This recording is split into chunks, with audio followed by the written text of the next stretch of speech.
स्वागत है आप सभी मेरे प्यारे विद्यार्थियों का Subhash study centre YouTube channel पर। जितने भी मेरे प्यारे विद्यार्थी कक्षा 9 के छात्र हैं तथा 2023-2024 वार्षिक परीक्षा की बेहतर तैयारी करना चाहते हैं, आप सभी से रिक्वेस्ट है कि आप सभी लोग चैनल को सब्सक्राइब कर लो और वीडियो को लाइक कर दो, शेयर कर दो, क्योंकि इस वीडियो में मैं आपके लिए लेकर के आ चुका हूं। यहाँ आप ध्यान दीजिएगा, साखी शीर्षक पाठ जो कि हिंदी काव्य खंड का पहला ही पाठ है और इस पाठ के रचनाकार कौन हैं? कबीर दास जी हैं। मेरे प्यारे बच्चों, आप सभी लोग ध्यान दीजिएगा, कबीर दास जी के द्वारा यह पाठ रचित है और इस पाठ की साखी संख्या, यहाँ आप ध्यान दीजिएगा, चौथे नंबर की साखी जो कि इस प्रकार से है, माया दीपक नर पतंग भ्रम भ्रम इवें पड़ंत कहें कबीर गुर ज्ञान तय एक आध उबरंत। इस साखी का आज के इस वीडियो में मैं आपको संदर्भ, प्रसंग, व्याख्या और काव्य सौंदर्य बताऊंगा। और यदि आप चैनल की प्लेलिस्ट में जाएंगे तो आपको वहां पर इसके पहले की साखी जो कि इस प्रकार से थी, तीसरे नंबर की, ज्ञान प्रकाश्या गुरु मिल्या सो जिन दी सरी जाए, और दूसरे नंबर की साखी राम नाम के पट तरे देबे कौ कछु नाही, और पहले नंबर की साखी सतगुर हमसु रीझ करी एक कहया प्रसंग। मेरे प्यारे बच्चों, इन सभी साखियों का मैंने अलग अलग संदर्भ, प्रसंग, व्याख्या और काव्य सौंदर्य बता दिया है, जिनका वीडियो आप चैनल की प्लेलिस्ट में देख पाओगे। और मेरे प्यारे बच्चों, क्लास 9th का जो हिंदी विषय का सिलेबस है जो कि यूपी बोर्ड के द्वारा जारी किया गया है, हिंदी विषय का पाठ्यक्रम 2023-2024 वार्षिक परीक्षा के लिए, उसकी भी वीडियो मैंने प्रोवाइड करा दी है। आप चैनल पर देखेंगे, आप उस वीडियो को जरूर देख लें ताकि आपको पता चल सके कि 2023-2024 के लिए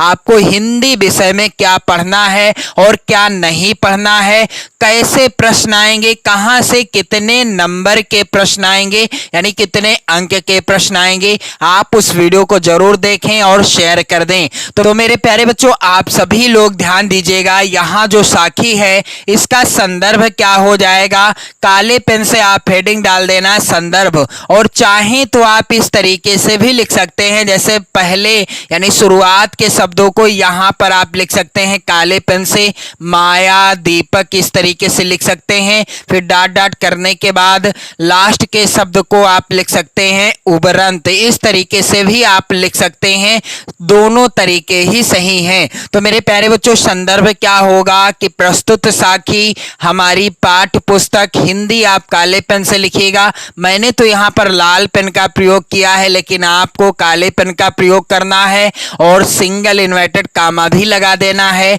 के काव्य खंड भी आप काले पेन से लिख देना, सिंगल इन्वर्टेड कामा के अंतर्गत में संकलित साखी शीर्षक पाठ से उद्धृत है। पाठ का नाम क्या है? साखी शीर्षक पाठ, और जिसके रचयिता कौन है? कबीर दास जी हैं। मेरे प्यारे बच्चों, आप सभी लोग ध्यान दीजिएगा, कबीर दास जी के द्वारा रचित है साखी शीर्षक पाठ। तो जितना मैंने यहाँ पर लाल पेन से लिखा है आप ये सब काले पेन से लिखिएगा। प्रस्तुत साखी हमारी पाठ्य पुस्तक हिंदी के काव्य खंड में संकलित साखी शीर्षक पाठ से उद्धृत है, जिसके रचयिता कबीर दास जी हैं। और मैं आपसे 100% की गारंटी लेता हूं कि आपको व्याख्या रटना नहीं पड़ेगा यदि आप वीडियो कंप्लीट देखेंगे और साथ ही अपनी नोट्स भी बनाएंगे वीडियो के माध्यम से, तो आपको व्याख्या रटना नहीं पड़ेगा, सीधा मैं आपके दिमाग में व्याख्या बैठा दूंगा। बस आप वीडियो को गौर से देखिएगा और शेयर कर देना अपने सभी इष्ट मित्रों में, अपने प्यारे प्यारे कमेंट भी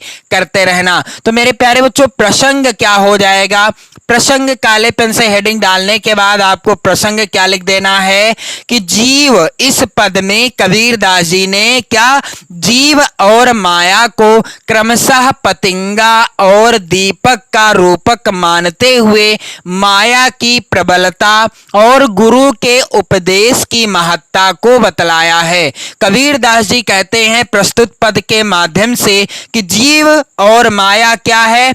जीव और माया को क्रमशः पतिंगा, यानी जीव को माना है पतिंगा और माया को क्या माना है? दीपक माना है, दीपक का रूप मान लिया है। जिस प्रकार से कोई पतिंगा दीपक की रोशनी से उसके पास चला जाता है और उसको यानी उसकी रोशनी में अपने अस्तित्व को, अपने आप को नष्ट कर लेता है। ठीक उसी प्रकार से जीव जो होता है यानी प्राणी जगत यानी प्राणी मनुष्य जो होता है वह भी माया के चक्कर में आकर के अपने आप को नष्ट कर देता है। और साथ ही साथ यहाँ पर कबीरदास जी बतलाते हैं कि यदि किसी को गुरु का उपदेश मिल गया यानी सच्चा ज्ञान मिल गया गुरु के माध्यम से, तो उसकी जो है जीवन शैली सुधर जाएगी यानी उसका जीवन बच जाएगा। तो इसी का बड़ा ही अच्छा वर्णन किया है। चलिए मैं आपको पहले तो सरल व्याख्या बताऊंगा, फिर मैं आपको बताऊंगा कैसे आपको व्याख्या और काव्य सौंदर्य लिखना है। तो माया दीपक नर पतंग भ्रम भ्रम इवै पड़ंत। कबीरदास जी कहते हैं कि यह संसार माया के दीपक के समान है और मनुष्य पतंगे के समान है। जिस प्रकार से पतंगा दीपक के सौंदर्य पर मुग्ध हो प्राणों को त्याग देता है, ठीक उसी प्रकार से क्या होता है, ठीक उसी प्रकार से मनुष्य माया मुग्ध हो भ्रम में पड़कर अपने को मिटा देता है। माया दीपक नर पतंग, माया क्या है, माया दीपक के समान है और नर क्या है, नर पतंगे के समान है। जिस प्रकार से पतंगा जो होता है वह दीपक की लौ में जा करके यानी दीपक की रोशनी के पास जाता है और दीपक में ही अपना अस्तित्व मिटा लेता है, दीपक में जल जाता है। ठीक उसी प्रकार से माया को दीपक बताया है कबीरदास जी ने और नर को यानी मनुष्य को क्या बताया है, पतंगा कहा है। भ्रम भ्रम इवै पड़ंत। जिस प्रकार से पतंगा दीपक की लौ से अपने जीवन को समाप्त कर लेता है, ठीक उसी प्रकार से कबीरदास जी कहते हैं कि मनुष्य भी इस संसार के सौंदर्य पर मुग्ध होकर के यानी संसार की मोह माया में मुग्ध होकर के भ्रम में पड़ करके क्या कर लेता है, भ्रम भ्रम इवै पड़ंत यानी अपने आप को इसी भ्रम में डालता है, माया रूपी चक्कर में फंस जाता है और वह भी अपने आप को मिटा लेता है। आगे कबीरदास जी कहते हैं कि कहें कबीर गुर ज्ञान तै एक आध उबरंत। कबीरदास जी क्या कहते हैं कि गुरु के उपदेश से शायद ही एक आध छुटकारा पा जाते हैं। कहें कबीर गुर ज्ञान ते,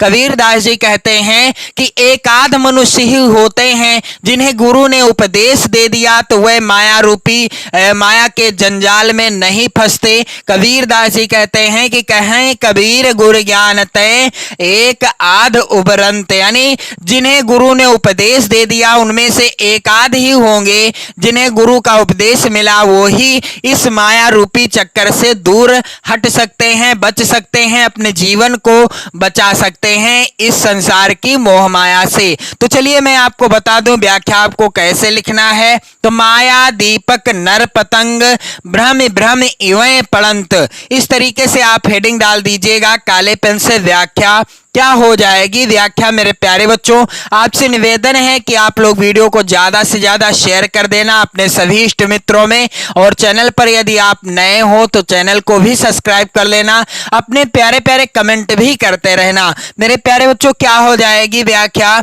यह संसार माया के दीपक के समान है। कबीरदास जी कहते हैं कि यह जो संसार है माया रूपी दीपक के समान है और मनुष्य क्या है, पतंगे के समान है। माया दीपक नर पतंग भ्रम भ्रम इवै पड़ंत। जिस प्रकार से पतंगा क्या होता है, दीपक के सौंदर्य पर मुग्ध हो प्राणों को त्याग देता है यानी दीपक की लौ को देखकर पतंगा उसकी लौ में जाकर ही अपने प्राणों को त्याग देता है। ठीक उसी तरह मनुष्य भी क्या करता है, भ्रम भ्रम इवै पड़ंत, मनुष्य भी क्या करता है, माया मुग्ध होकर भ्रम में पड़कर अपने को मिटा देता है। कबीरदास जी कहते हैं कि जिस प्रकार से पतंगा दीपक के सौंदर्य पर मुग्ध होकर के अपने प्राणों को त्याग देता है, ठीक उसी तरह मनुष्य भी माया मुग्ध होकर के भ्रम में पड़ करके अपने को मिटा देता है। आगे कबीरदास जी कहते हैं कहें कबीर गुर ज्ञान तै एक आध उबरंत। कबीरदास जी कहते हैं कि गुरु के उपदेश से शायद ही एक आध इससे छुटकारा पा जाते हैं। कहें कबीर गुर ज्ञान तैं एक आध उबरंत। और मेरे प्यारे बच्चों, काव्य सौंदर्य क्या हो जाएगा? तो इस तरीके से आप हेडिंग डाल देना, काव्य सौंदर्य।